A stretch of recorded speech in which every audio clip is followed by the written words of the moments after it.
The old map lay spread across the worn dashboard of Elias's battered Ford Bronco, its lines faded like distant memories. Elias traced a route marked only by a thin, dotted line, a path he had dubbed the Silent Highway.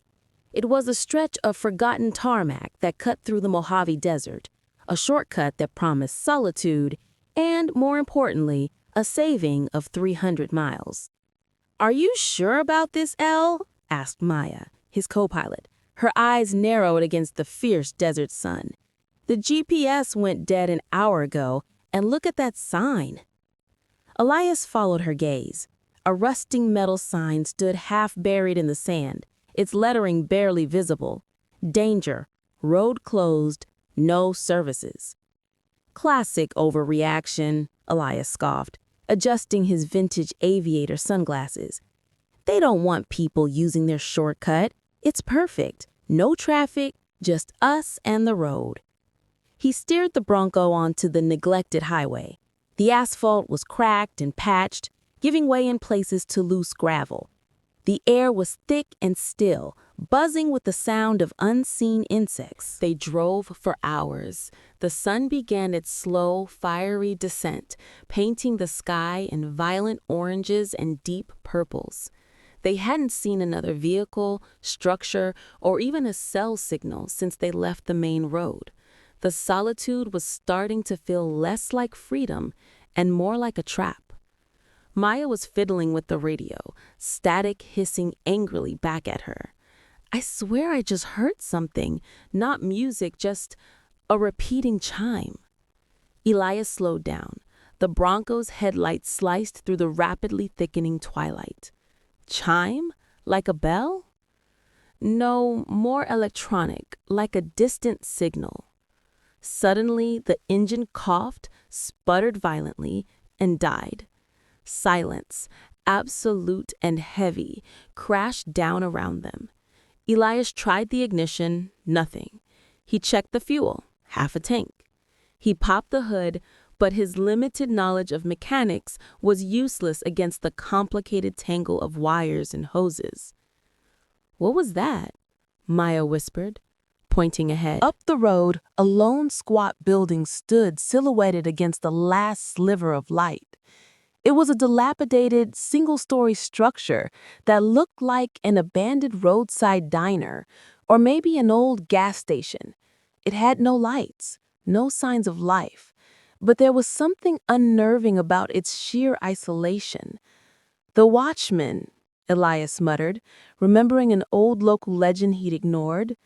The tale spoke of an abandoned station along a forgotten road, a place that never sold gas, but simply watched over the desert, and anyone who broke down near it was never found again. As they watched, a faint, rhythmic red light blinked on in a small window of the building, like a predatory eye opening in the darkness. Maya pulled out her binoculars. "Elias, there's no person there. But on the roof, there's an antenna, and it's moving. It's pointing right at us." A cold dread settled in Elias's stomach. The repeating electronic chime Maya had heard suddenly returned, clearer this time, seeming to emanate from the very air around the Bronco. It wasn't a distress signal. It sounded like a beacon. "We walk to the station," Elias decided, grabbing the emergency kit. "We need to find a phone line, a generator, anything." And what if the legend is true? What if that building is the watchman? Elias forced a smile that didn't reach his eyes. "Then we are going to wake the silent watchman up." They stepped out of the car. The desert air was now unnaturally cold. As they started walking towards the blinking red light, the electronic chime stopped abruptly. A new sound replaced it, a deep, low hum that vibrated in the soles of their boots, coming directly from the ground beneath them. They looked back at their Bronco.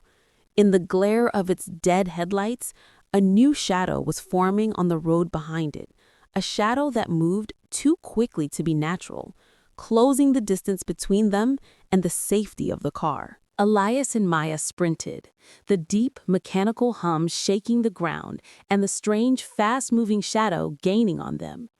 They burst through the rotting wooden door of the abandoned station, slamming it shut behind them.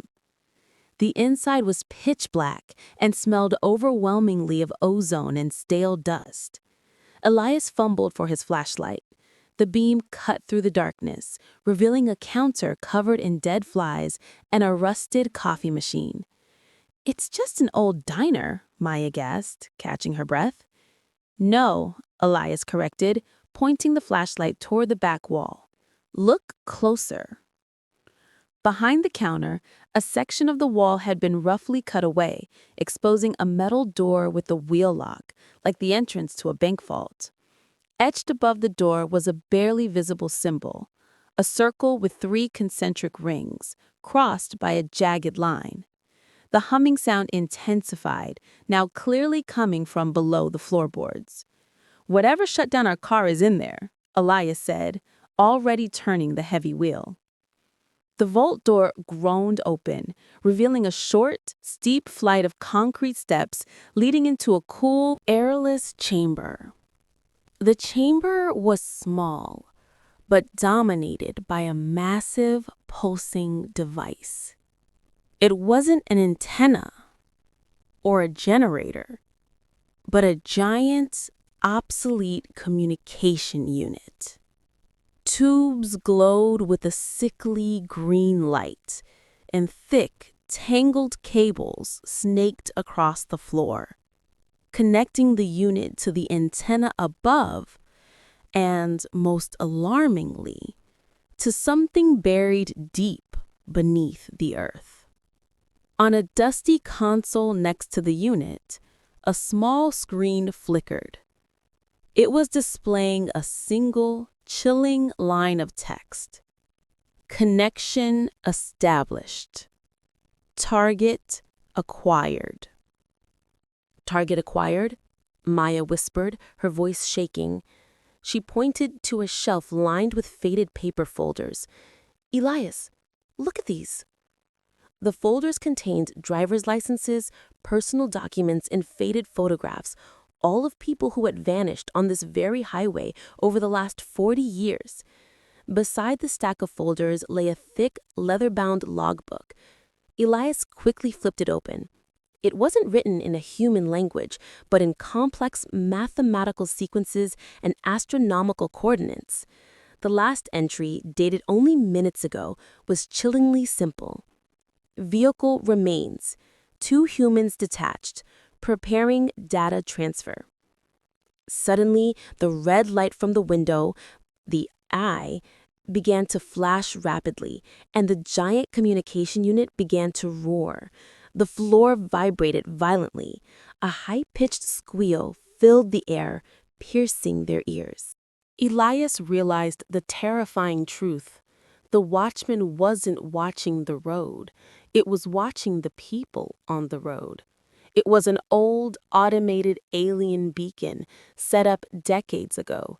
It didn't harm travelers. It simply used their abandoned vehicles as bait, and when someone investigated, it captured their data and sent a signal.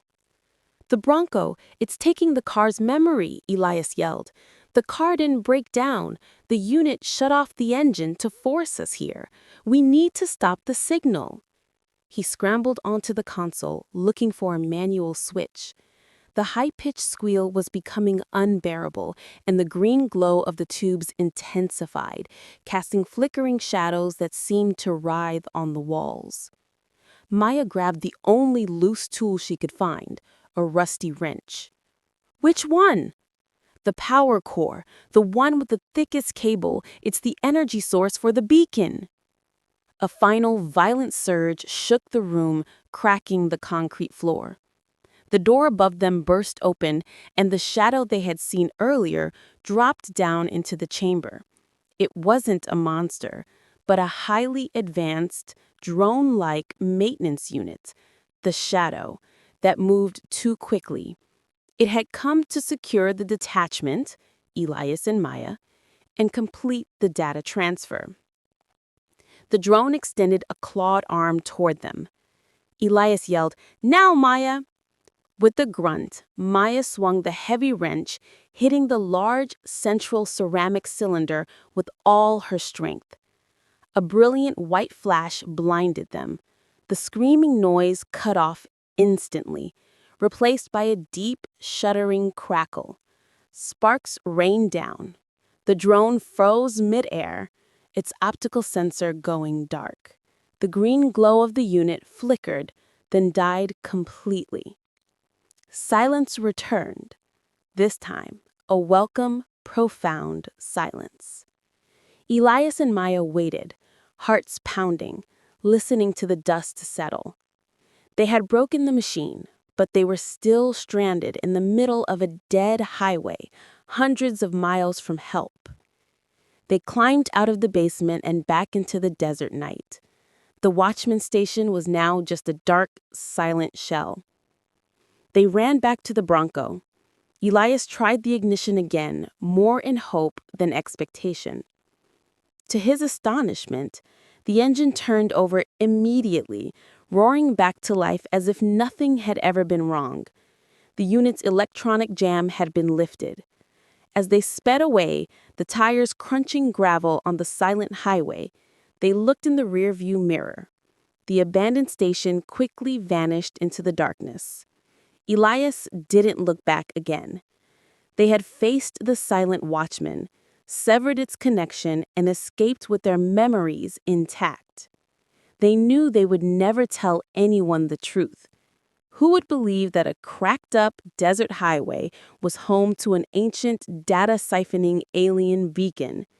They simply drove, leaving the dark, quiet highway behind them, the secret of the desert's watchman buried once more beneath the sand.